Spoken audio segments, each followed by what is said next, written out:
I say, well, I don't get it. My wife is covering totally up. Looks like a ninja going down the street driving the car. I have asked her, by the way, I'm not joking with you, I'm just telling you. I've asked her before, could you lift that up when you drive? She said, people will see me. I said, it's night. It's night.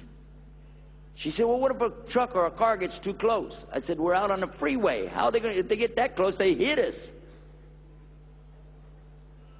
She said, I didn't put it on for you, so I'm not going to take it off for you. That ended that conversation, didn't it? And she's right.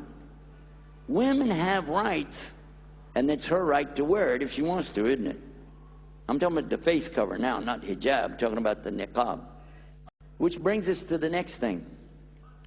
A lot of the brothers ask me many times when I'm going to give a speech, tell the sisters about hijab, tell the sisters about hijab. These are your mothers and your wives and your sisters and your daughters. And you know them personally, but you don't have the guts to do it, so you want me to come up and do it.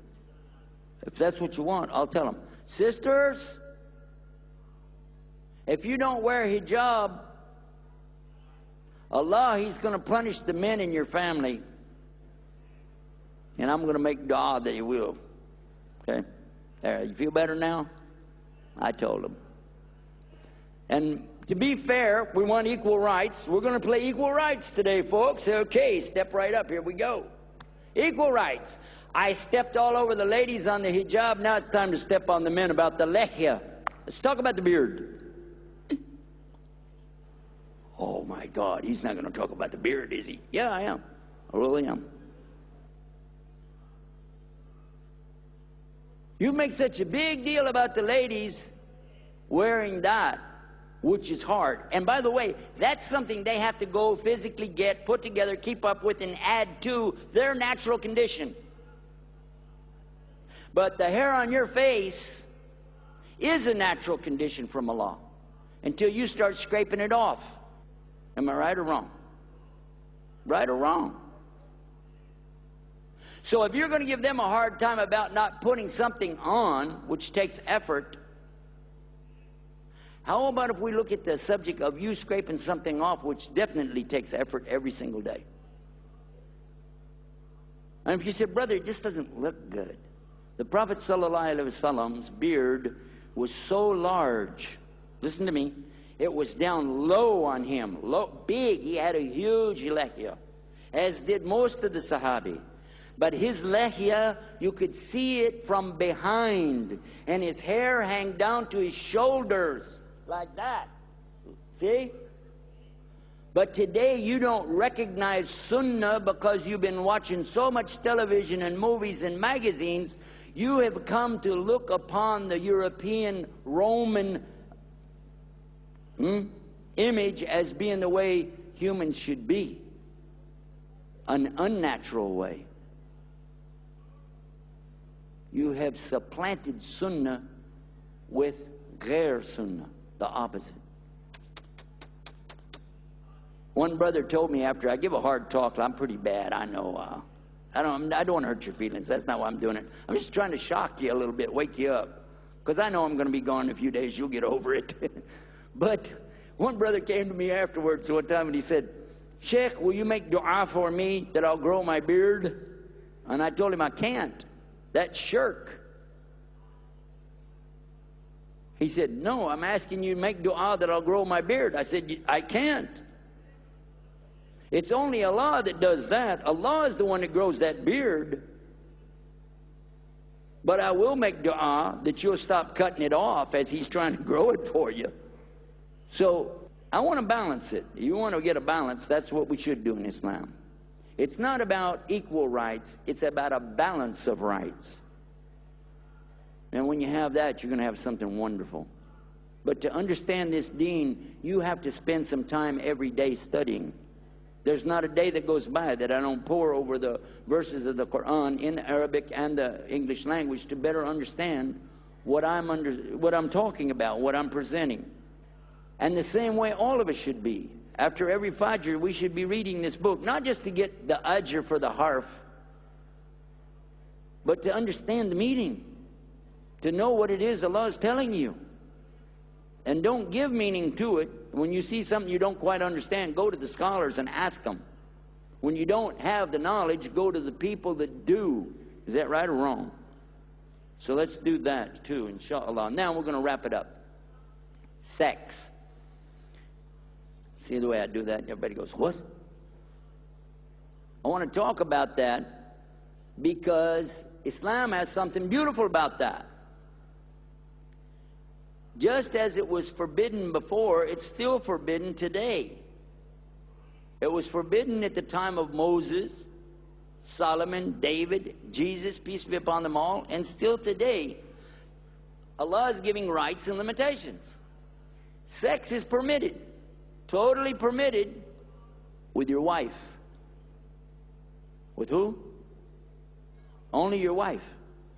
So there is no sex before marriage, no sex outside of marriage, and if you get divorced, there's no sex after marriage unless you get married again. And that's for boys and girls both. One part of the subject, I forgot about the women getting married. I like this part. I'm going to go back and throw this back in. When they ask you, a woman asked me one time, how come a man can have 4 wives and a woman can't have 4 husbands? I said, okay, that's a beautiful question. Thank you very much. Let me ask you a question, ma'am. Do you have a husband? She said, yeah, I got a husband. I said, okay. Could you just like for a minute, I want you to close your eyes. I want you to think about him. Imagine him when he comes home from work, what he does, how he is on Sundays, laying around, whatever he does. Just imagine your husband for a few minutes. Think about him. She said, and? I said, would you like to have another one just like him? She said, no. I said, so why are you talking about 4? Huh? She shut up. But the limit here, use a bigger brain and stop playing games. Use a little bit more common sense. The limit here is on men because it says men cannot marry except an unmarried woman. Is that true or false? I cannot get married except to an unmarried woman.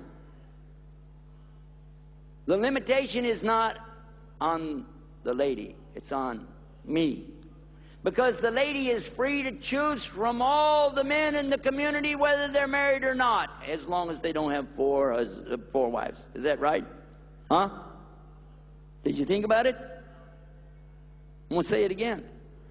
A woman can choose from all the men in the community, even if they're married, as long as they don't have 4 wives.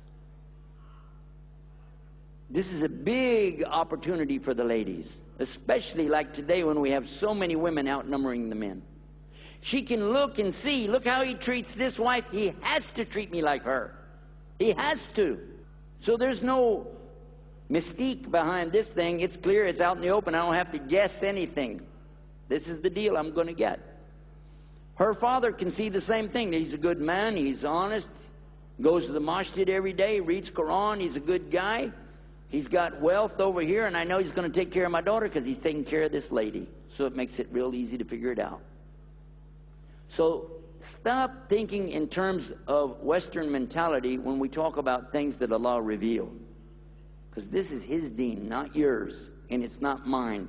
And don't make something up that's not there. Don't tell people things like, well, a man can't have another wife unless he gets permission from the first one. Where does it say it? Show me the page. Show me. I'm from Texas. You got to show us. Now, it does make good sense, though, from a practical standpoint.